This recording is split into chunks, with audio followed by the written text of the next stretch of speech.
যাবে কিনা। যেমন এই কথাটা বলে দেওয়া, আবু লাহাব আল্লাহ রসুলের নিজের চাচা, সে নিজেই বড় ধরনের একটা বিরোধিতা করছেন। আবু লাহাব কি বলছে জানেন? আবু লাহাব বলছে, আলিহাদা জামাআতানা ইয়া মুহাম্মদ, আলিহাদা জামাআতানা ইয়া মুহাম্মদ। এ মুহাম্মদ, তুমি কি আমাদেরকে এই কথাগুলি বলার জন্য ডেকেছিলে, একত্রিত করেছিলে? তোমার কি আমরা এই কথাই শুনবো এই জন্য তুমি আমাদেরকে ডেকেছিলে, আহ্বান করেছিলে? না, তোমার এই কথা শোনা যাবে না। তাব্বান লাকা ইয়া মুহাম্মদ, বদদুয়া দিচ্ছে আবু লাহাব, নবীকে গালি দিয়ে বলছে তাব্বান লাকা ইয়া মুহাম্মদ, এ মুহাম্মদ তুমি গুটিয়ে যাও, ধ্বংস হয়ে যাও, নিষ্পাত হয়ে যাও, ধূলিসাৎ হয়ে যাও, তোমার যেন ধ্বংস আসে, তুমি যেন ধ্বংস হয়ে যাও, খতম হয়ে যাও।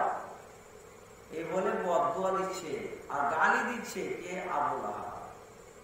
নবী আমার বড় আশা করে মনে ভেবেছিলেন আমার কথা আমার চাচারা মেনে নিবে, আমার বংশের লোকেরা মেনে নেবে, আমার আশেপাশের লোকেরা মেনে নেবে, আমার এই গোত্রের লোকেরা মেনে নেবে। বড় আশা করে আশাধারী হয়ে আল্লাহ রসুল সাল্লাল্লাহু আলাইহি ওয়াসাল্লাম তাদের কাছে প্রস্তাব রেখেছিলেন, কথাটি রেখেছিলেন, কিন্তু তারা সবাই নবীকে ইনকার করে দিলেন, নবীকে অমান্য করল, মানল না। আল্লাহ রসুলের মনটা যেন ভেঙে পড়ল। আল্লাহ রসুল সাল্লাল্লাহু আলাইহি ওয়াসাল্লাম মনের দিক দিয়ে ভেঙে পড়লেন আর খুব দুঃখিত হলেন, মনে কষ্ট পেলেন যে আমার বিরোধিতা আমার চাচাই নিজেই করছে, আমার বংশের লোকেরাই করছে, তাহলে আমার কথা কে আর মানবে? আমার কথা মানার মতো তো আর কেউ লোক নেই। আল্লাহ রাসূল সাল্লাল্লাহু আলাইহি ওয়াসাল্লাম মর্মাহত হয়ে গেলেন। আল্লাহ পাক রব্বুল আলামিন বরদাস্ত করলেন না তার নবীকে, তার মনের মধ্যে সাহস দেওয়ার জন্য, সৎ সাহস দেওয়ার জন্য, নবীর মনোবলটাকে বাড়িয়ে দেওয়ার জন্য আল্লাহ পাক রব্বুল আলামিন ছোট্ট একটি সূরা নাযিল করে দিলেন। সেই সূরাটা আমরা অনেকে নামাজে পাঠ করি। আউযু বিল্লাহি মিনাশ শাইতানির রাজীম। বিসমিল্লাহির রাহমানির রাহিম। তাব্বাত ইয়াদা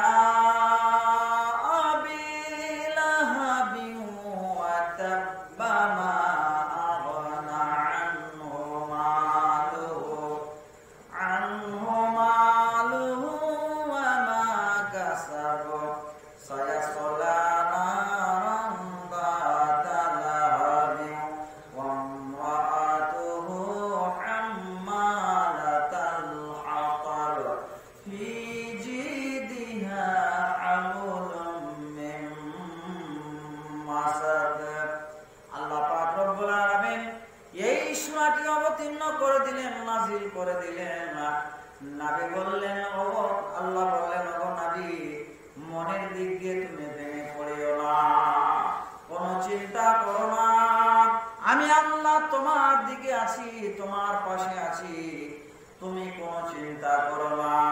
তোমাকে তোমার চাচা গালি দিয়েছে তাব্বান লাকা বলে, তুমি ধ্বংস হয়ে যাও বলে, ও আমার নবী শুভ সংবাদ শুনে নাও, তোমার জন্য তোমাকে কেউ ধ্বংস করতে পারবে না।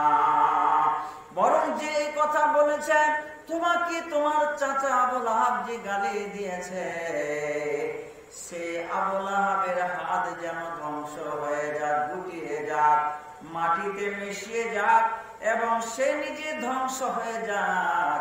এই আল্লাহ রাব্বুল আলামিন তার নবীকে আবু লাহাবের ধ্বংস হওয়ার কথাটা শুনিয়ে দিলেন। নবীর মনটা যেন চাঙ্গা হয়ে গেল। সেই সময় আমার নবী বলেছিলেন, এই সৎ সাহস নিয়ে নবী আমার বললেন, ইয়া কাব বিন বানি লুআই, ওরে বানি লুআইয়ের লোকেরা, তোমরা কি করো? আনকিদু আনফুসাকুম মিনান নার, তোমরা তোমাদেরকে জাহান্নামের আগুন থেকে বাঁচিয়ে নাও।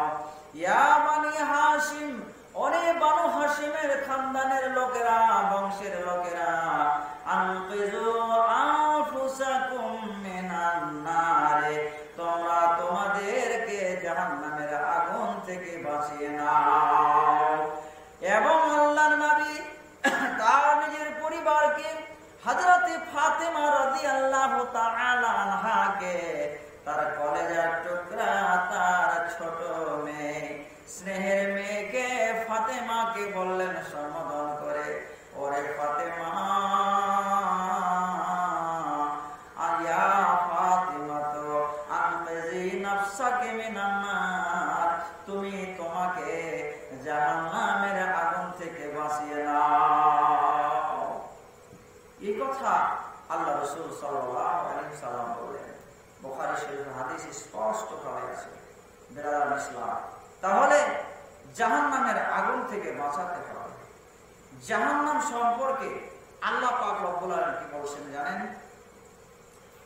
ইন্না জাহান্নামা কানাত মিরসাদাল লিত্তাগিনা মাআবাল লাবিথিনা ফিহা আহকাবা লা ইয়াযুকুনা ফিহা বারদাও ওয়ালা শারাবা ইল্লা হামিমান ওয়া গাসসাকা। আল্লাহ পাক রব্বুল আলামিন বলেন, এই দুনিয়ার মানুষ, তোমরা কত রকমের নামাজ ছেড়ে দিয়ে, রোজা ছেড়ে দিয়ে, বেআরা হয়ে আল্লাহর অবাধ্য তোমরা জমিনের বুকে চলাফেরা করো, কত ফিতনা করো, কত রকমের বিভ্রান্ত হয়ে তোমরা এক অপরের সঙ্গে মারকাট করো, জুলুম করো, অন্যায় করো, অত্যাচার করো, চুরি করো, জিনা করো, ব্যভিচার করো, তোমরা আল্লাহর জমিনে খাও আর ঘোরো, আর তোমরা সমস্ত অন্যায় অপকর্মতে লিপ্ত হয়ে যাও। আল্লাহ পাক রব্বুল আলামিন বললেন, তোমরা জেনে রাখো, যারা আমার অবাধ্য চলো, জাহান্নাম তোমাকে তাক করে আছে, জাহান্নাম তোমাকে তাক করে আছে, জাহান্নাম তোমাকে গ্রাস করার জন্য তাকিয়ে আছে। যেই দিন তুমি মরে যাবে, কবরের জীবন কেটে যাবে, কিয়ামত হয়ে যাবে, হিসাব কিতাব হয়ে যাবে, সেই দিন তুমি বাঁচতে পারবে না, বাঁচতে পারবে না। জাহান্নাম তোমাকে সেই দিন গ্রাস করে ফেলবে। ইন্না জাহান্নামা কানাত মিরসাদান লিত্তাগিনা মাআবা, আর সেই জাহান্নামটা ঠিকানা হবে কাদের জন্য? সেই স্থানটা কাদের জন্য?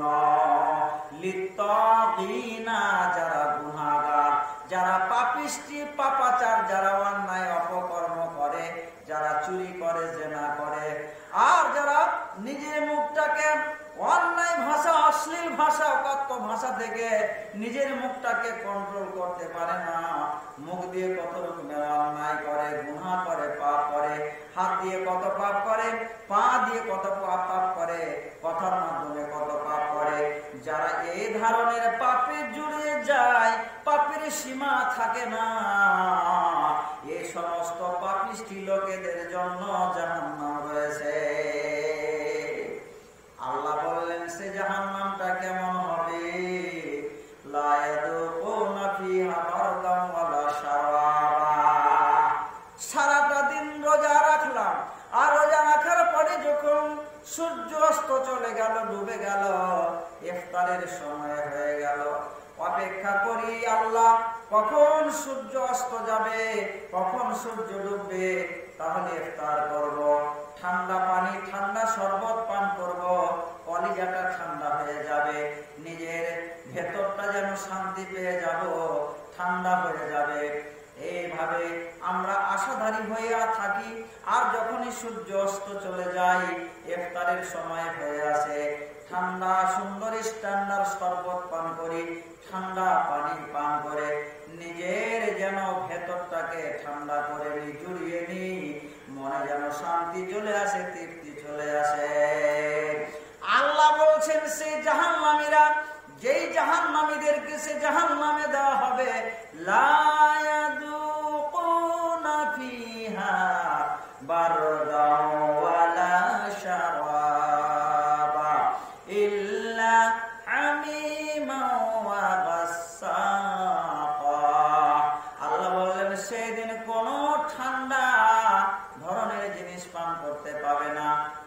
দুধ পান করতে পাবে না, ঠান্ডা শরবত পান করতে পাবে না, ঠান্ডা পানি পান করার সুযোগ পাবে না, পাবে না। ইল্লা হামিমান ওয়া গাসাকা, শুধু গরম পানি দিয়ে তার মেহমানি করা হবে।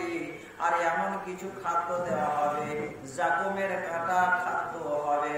যখন খাবে ক্ষুধার জ্বালায়, ক্ষুধার তাড়নায় সহ্য করতে না পেরে ওই খাদ্য খাবে, উপরেও হবে না, বমিও হবে না, মুখ থেকে বেরো হবে না, ভিতরেও যাবে না।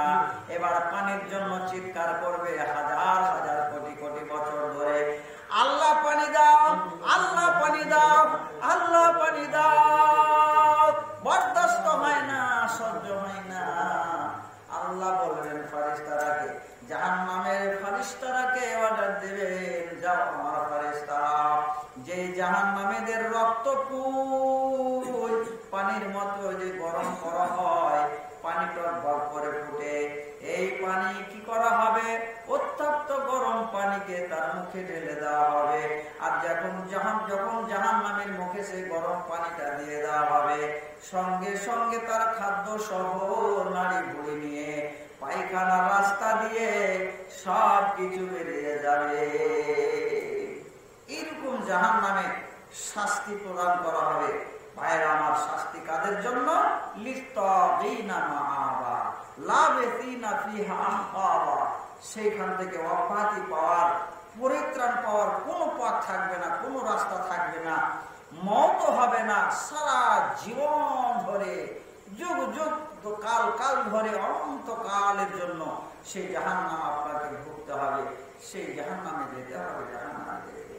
বেরাদার ইসলাম, জাহান্নামের বর্ণনা আপনাকে একটা হাদিস বলি। হযরত আবু হুরায়রা রাদিয়াল্লাহু তাআলা আনহু বলছেন, জাহান্নামটা কি জিনিস? আবু হুরায়রা বলছেন, আল্লাহ রাসূলের সম্মানিত সাহাবী, তিনি বলছেন, আমরা বেশ কিছু সাহাবী বসেছিলাম আল্লাহ রাসূলের কাছে। হঠাৎ করে একটা আওয়াজ আসলো, বিকট আওয়াজ, ভয়ঙ্কর আওয়াজ উঠলো, আওয়াজ আসলো কানে আমাদের পৌঁছালো। আল্লাহ রাসূল সাল্লাল্লাহু আলাইহি সাল্লাম বললেন সাহাবীদেরকে লক্ষ্য করে, ও আমার সাহাবীরা, বলো, এত একটা ভয়ঙ্কর আওয়াজ তোমরা শুনতে পেলে, বলো দেখি এই আওয়াজটা কিসের তোমরা শুনতে পেয়েছো? কিসের আওয়াজ তোমরা পেলে বলো? আলু আল্লাহ ওয়া রাসূলুহু আ'লাম, সাহাবীরা বললেন, ও আল্লাহর নবী, এই আওয়াজটা কিসের, শব্দটা কিসের? আমরা তা বলতে পারবো না, শুধুমাত্র আল্লাহ এবং আল্লাহ রাসূল বলতে পারবেন, তাছাড়া আমরা সম্পর্কে কিছুই বলতে পারবো না। আল্লাহ রাসূল উত্তরে কি বলেন? সাহাবীদেরকে শোনো, ক্বালা হাযা হাজারুন রুমিয়া বিহি ফিন্নার ফাহুয়া ইয়াহবি ফিন্নার হাত্তা ইনতাহা ইলা কহরিহা। মুসলিম শরীফের হাদিস, সহিহ মুসলিমের হাদিস। আল্লাহ রাসূল সাল্লাল্লাহু আলাইহি ওয়াসাল্লাম কি উত্তরে বলেন সাহাবীদেরকে? আমার সাহাবীরা শোনো, এটি হচ্ছে একটি জাহান্নামের পাথর। সেই জাহান্নামের গহরাই এবং সেই জাহান্নামের গভীরতা কত আছে তোমরা অনুভব করে নাও, করে নাও। হাদা হাজারুন রুমিয়া বিহি মুনযু সাবঈনা খরিফান, এই একটি পাথর জাহান্নামের গর্তের মুখে রাখা হয়েছিল কয় বছর আগে? আল্লাহর নবী বললেন মুনযু সাবঈনা খরিফান, 70 বছর, 70,000 বছর আগে এই জাহান্নামের গর্তের মুখে রাখা হয়েছিল। সেই পাথরটা জাহান্নামের মুখ থেকে গড়তে গড়তে গড়তে গড়তে গড়তে গড়তে সেই পাথরটা পৌঁছাতে কতদিন লাগলো? হাত্তা ইনতাহা ইলা কারিহা, আজকে সেই পাথরটা গড়তে গড়তে মুনযু সাবঈনা খরিফান, 70 বছর হয়ে গেল জাহান্নামের মুখ